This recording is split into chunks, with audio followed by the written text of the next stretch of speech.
호세아 선지자는요, 이스라엘 백성들에게 한 가지를 꼭 알려주고 싶어서 예언의 메시지를 던집니다.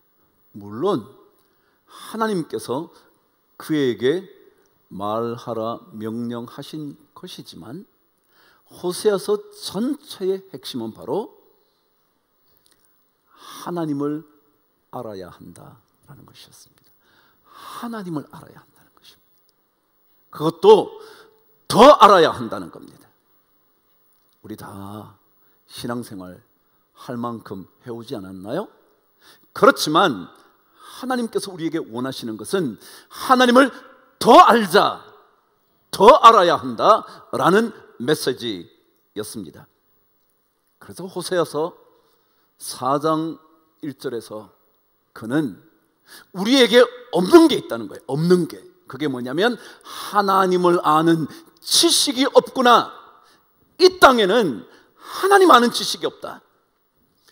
우리 다 알고는 있는 것 같은데요, 어쩌면 우리를 향하여, 이스라엘 백성을 향하여 너네들이 진짜 나 너무 모르는구나, 좀 알아야 돼.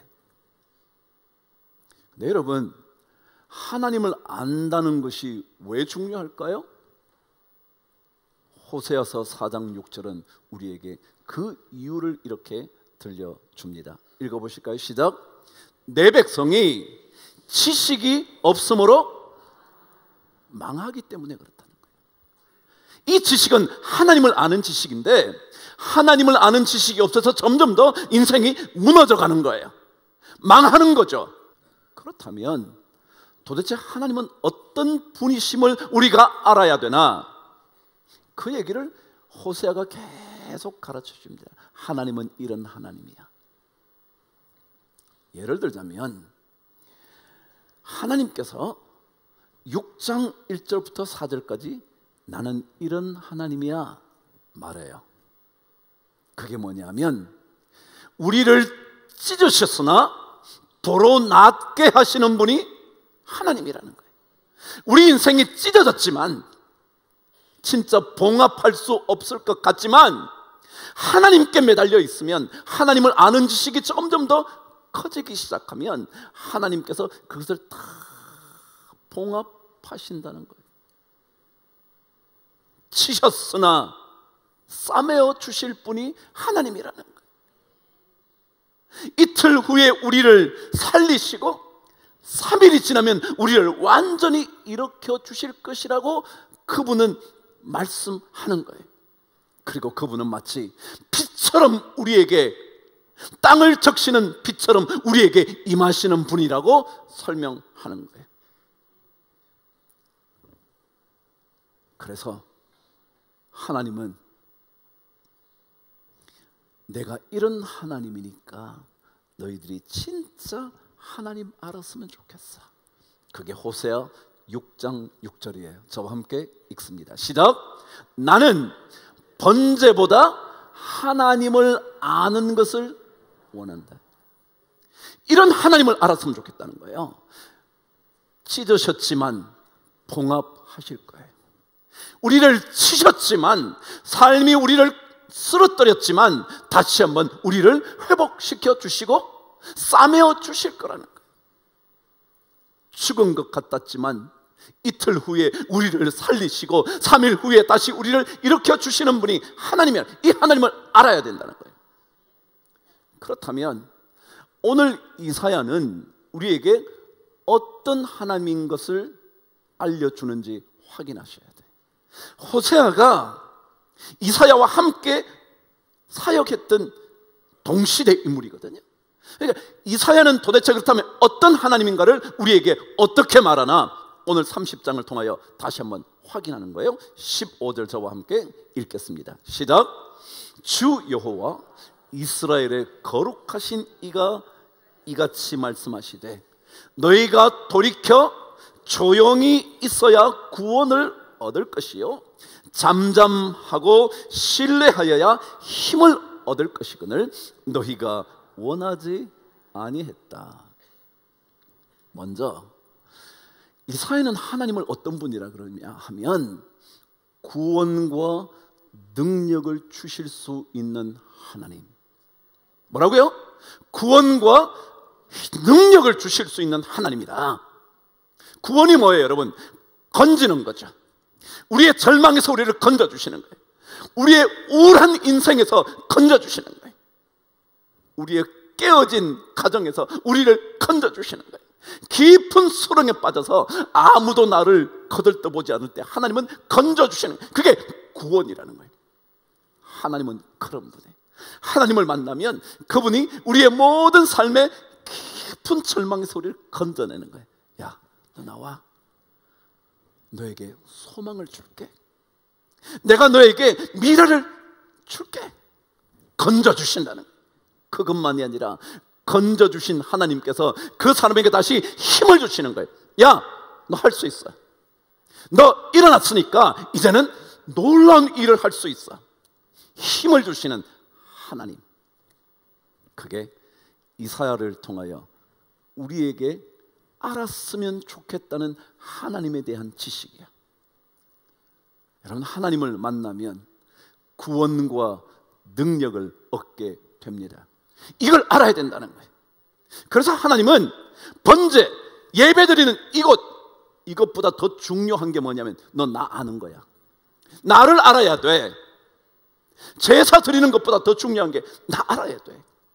근데 오늘 성경은 이런 하나님을 알아야 하는데 이 하나님 알기를 오늘 이스라엘 백성들이 원하지 않는다는 거예요. 원하지 않는데, 이런 하나님, 구원과 능력을 주시는 하나님을 원하지 않는데, 다 원할 것처럼 왔지만요, 별로 원하지 않는 거예요. 진짜로 간절하게 안 원하는 거예요. 여기에 원한다는 것은요, 욕망하다, 갈구하다 그런 뜻이거든요. 하나님을 진짜 안 원하는 거예요. 나를 건져주기를 원한다고 말하지만 진짜 하나님 원하지 않는 거예요. 그러고는 다른 데로 가는 거예요. 저쪽으로 가면 되겠지. 그래서 저쪽으로 막 가는 거예요. 빨리 가는 거예요. 그랬더니 다 그게 너 도망가는 길이야. 이렇게 말하는 거예요. 여러분, 신앙은요, 하나님을 원하되 간절히 원해야 돼요. 이런 다윗이요, 하나님의 마음에 합했대. 도대체 뭐 때문에 합했는지 제가 잘은 모르겠는데 다윗의 이야기를 읽으면서 이런 건가 생각드는 게 있어요.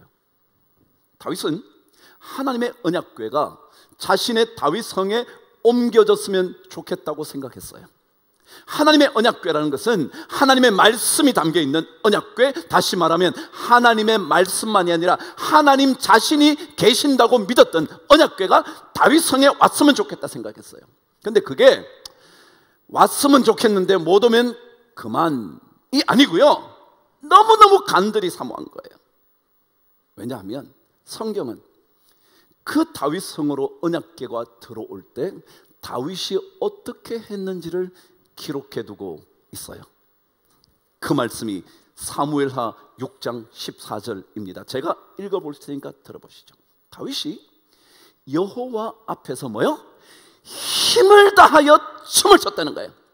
여호와의 언약궤가 오는데 너무 좋아서 막 춤을 췄는데 어떻게 췄다고요? 힘을 다하여 췄대. 힘을 다하여. 우리 너무 점잖하잖아요. 다 점잖해. 저도 점잖 떨 나이가 됐어. 근데요, 하나님 앞에서는요, 왕이어도 힘을 다하여 춤을 추는데 어느 정도였냐면 옷이 흘러내리는 줄도 모르고 춤을 췄대. 그 모습을 보던 다윗의 아내였던 미갈이 어떻게 왕이 채신도 없이 저러십니까? 주의 계집종들 앞에 벌거벗은 몸을 보이십니까? 라고 말할 정도였어요. 우리 신앙인들이요, 나이가 조금 들면요, 장로의 직분을 받으면요, 세상의 직책이 조금 높으면요, 너무 점잖은 거예요. 그래서 오시면 좋고요, 안 오시면 제가 알아서 할게요. 그런 거예요. 근데 다윗은요, 하나님의 언약궤가 오는 게 너무 좋아서 힘을 다하여 옷이 내려가 벗은 몸이 되는 것도 모른 채 춤을 췄다는 거예요. 여러분, 신앙은요, 진짜 이렇게 원해야 되거든요. 진짜. 제가 그랬잖아요. 성경의 수많은 인물들은 진짜 하나님을 원했다. 창세기 18장에는 아브라함의 이야기 하나가 기록되어 있습니다. 그 기록은 소돔과 고모라를 멸망시키려고 작정한 하나님께 매달리는 아브라함의 이야기입니다. 왜 매달렸냐 하면 자신의 조카 롯이 그 땅에 가 있거든요. 그 땅을 하나님께서 멸망시키겠다고 말하자 하나님을 향하여 아브라함이 매달리기 시작을 합니다. 그리 좋지도 않은 롯 조카 때문에 말이죠. 삼촌을 거들떠보지도 않았던, 숯불을 거들떠보지도 않았던 그 조카를 건지기 위하여 멸망시키겠다는 소돔과 고모라를 향하여 하나님께 매달리는데, 어떻게 매달리냐, 이렇게 말하기 시작합니다. 하나님, 그 땅 멸망시키시려고 하는 것 혹시라도 제 말 들어보시고 결정하시면 어떨까요? 뭔데? 그랬더니 그 땅이 멸망받을 만한 땅이긴 하지만 혹시 그 중에 50명의 의인이 있다면 그 의인까지 같이 멸망시키시겠습니까? 그랬더니 뭐예요? 그래? 50명이 있다면 그래도 살려야지. 하나님 그래요.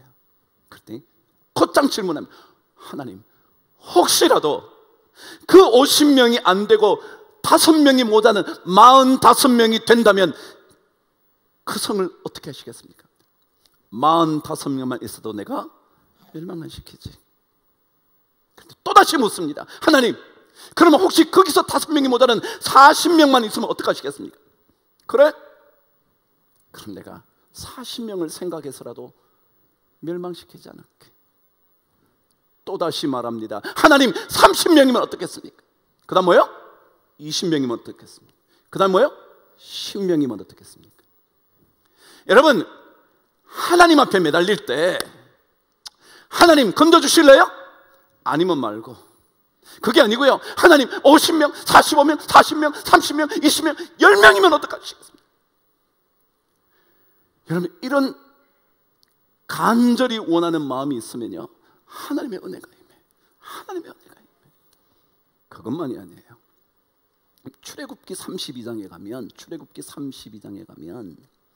모세의 중보의 기도가 하나 등장합니다. 어떤 기도냐 하면, 모세가 시내 산에서 하나님의 율법을 받기 위하여 40일 머뭅니다. 40주 40야를 머물고 내려왔더니 기다림에 젖혔던 이스라엘 백성과 아론이 모든 금붙이를 모아 금송아지 하나 만든 겁니다. 그럼 이게 너네들을 애굽 땅에서 인도해낸 여호와 하나님이야. 그리고 우상을 섬기기 시작하는 거예요. 너무너무 화가 나서 돌판을 던져버릴 정도였습니다. 그때 모세가 하나님의 편에 설 사람 이리 나와봐. 그때 전부 다 레위인들이 모입니다. 레위인들이.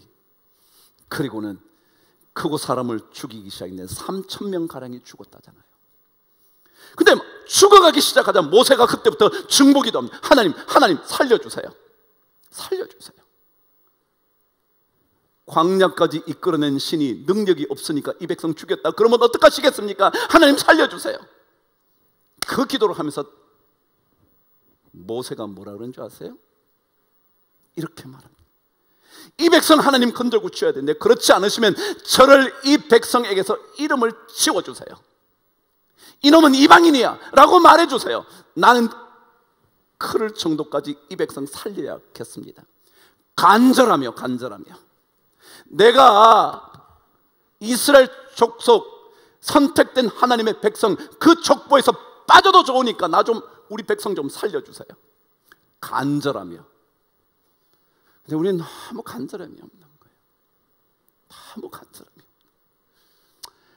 그냥 믿다가 재미없으면 말고, 기분 나쁘면 교회 집어치우고, 교회 욕하고, 그런 거 말고요.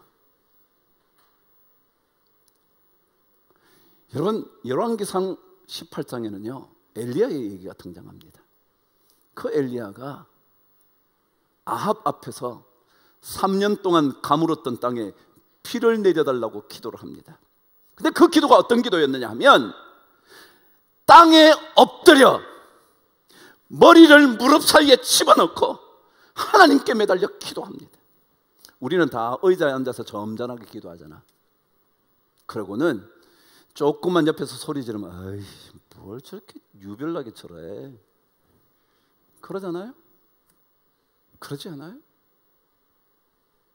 그런데 엘리야는 땅에 엎드려 무릎을 두 다리 사이에 집어넣고 하나님께 매달려 기도하자 피가 쏟아지기 시작했습니다. 이것을 그렇게 야고보는 엘리야도 우리와 성정이 똑같대. 성질이나 그가 가지고 있는 감정적인 모든 게 다 비슷하다는 거야. 그런데 하나님께 엎드려 간절히 매달리자 피를 주셨다는 거예요. 성경 어디든지 읽어보세요. 하나님의 역사가 일어나는 데는요, 간절한 하나님 원하는 이야기가 담겨요. 느헤미야는 그랬나요? 무너진 예루살렘 성벽을 보면서 금식하면서 통곡하면서 그 높은 자리에 있는 사람이 가만히 있으면 됐지. 자기는 잘 살 수 있는데 뭘 그렇게 눈물을 흘리며 금식하며 기도해요? 에스더는 뭐 때문에요? 뭐 때문에 죽으면 죽으리라 그러겠어요? 여러분, 간절하며. 그래서 오늘 성경은 이렇게 우리들에게 들려줍니다. 19절 말씀 읽겠습니다. 시작. 시온에 거주하며 예루살렘에 거주하는 백성아, 너는 다시 통곡하지 아니할 것이라. 그가 내 부르짖는 소리로 말미암아 내게 은혜를 베푸시되 그가 들으실 때에 내게 응답하시리라. 그분에게 뭐요? 부르짖을 때에. 여러분, 부르짖는다는 말은 무슨 말이냐면요, cry 하는 겁니다. cry는 우는 거예요. 우는 거. 애들이 뭐 달라고 막 땡강 피우면서 우는 거, 그게 cry예요. 근데 그 cry보다 더 강력한 게 뭐냐면 뒤에 out라는 부사를 써서 바깥으로 막 터져나가서, 그게 cry out예요. 그걸 뭐라고 하냐면 부르짖는다 그러는 거예요. 자, 그러잖아요. 여러분, 조용하게 기도할 때도 있죠. 왜 없겠어요? 근데요, 부르짖는 기도도 필요해요. 어느 날 문을 닫고요, 소리를 지르면서 하나님께 부르짖을 필요가 있다고요. 그가 내 부르짖는 소리로 말미암아 내게 은혜를 베푸실 뿐만 아니라 그분이 들으실 때에 너에게 응답해 줄게. 간절히 원하는 거, 간절히 원하는 거. 전 신앙생활을 너무 미지근하게 안 했으면 좋겠어요. 조금 오래됐다고, 직분 조금 높다고, 나이 좀 들었다고, 머리 희끗해친다고, 교양이 있는 사람이라고. 여러분, 신앙은요, 진짜 간절히 원해야 되거든요. 그래야 일이 이루어지는 거거든요. 내가 부르짖는 소리로 말미암아 내게 은혜를 베푸시되 그가 들으실 때에 응답하시리라. 그럼 하나님은요, 구원과 능력의 하나님이에요. 구원을 주실 수 있을 뿐만 아니라 구원한 그에게 능력을 주셔서 살아갈 수 있도록 만드시는 분이에요. 한 두꺼운 책을 집어들었어요. 제목이 물질의 세계라는 책이었어요. 그 책은 현대에 살아가는 우리들에게 반드시 있어야 하는 것들을 만들 수 있는 기본 물질 6가지를 설명해 놓은 책이었어요. 꽤나 두꺼웠어요. 근데 그 속에는 절대로 대체 불가한 6가지의 물질 이야기를 해놨는데 그 첫 번째가 모래였어요. 여러분, 모래가 어디 있나요? 바닷가에 가면 널려진 게 뭐예요? 모래요. 사하라 산맥에 가면 널려진 게 모래요. 근데 이 모래가 너무너무 중요하다는 거예요. 이 세계, 지금의 현대 사회를 이끌어갈 수 있는 가장 중요한 물질 중에 하나가 모래 1번이라는 거예요. 왠 줄 아세요? 여러분, 현대에 가장 중요한 게 뭐냐면 반도체라 그래. 반도체. 근데 반도체 칩을 뭐라고 부르냐면요, 실리콘 칩이라 그럽니다. 실리콘 칩이라 그러는데 이 모래의 주 성분이 실리카입니다. 말하자면 모래가 없으면 뭘 못 만들어? 반도체를 못 만들어. 이해가 되셔요? 그 다음에요, 이 모래가 주 성분이 실리카인데 이 실리카는 뭐라 그러냐면 이산화규소 혹은 석영이라 그럽니다. 근데 이 석영은 유리 만드는 거예요, 유리. 근데 유리를 만드는 게 유리 만드는 것만 아니고요, 광학 렌즈 있잖아요, 그걸 만드는 겁니다. 모래가 뭘 만들어요? 광학 렌즈를 만들어. 그러니까 옛날 같으면 배를 째봐야 알아. 째봐야 뭐가 있나, 잘못된 게 있나, 찢어봐야 알아. 근데 뭘 집어넣어요? 렌즈를 집어넣는 거예요. 내시경이 쭉 가면 다 보이는 거예요. 그게 뭘로 만든다고요? 모래. 여러분, 하나님이요, 현대를 살 수 있도록 뭘 놔두셨다고요? 모래를 막 바닷가에부터 시작해가지고 막 사막에 막 그냥 막 깔아놨어. 그런 분이 누구라고요? 그래도 사람도 안 믿어.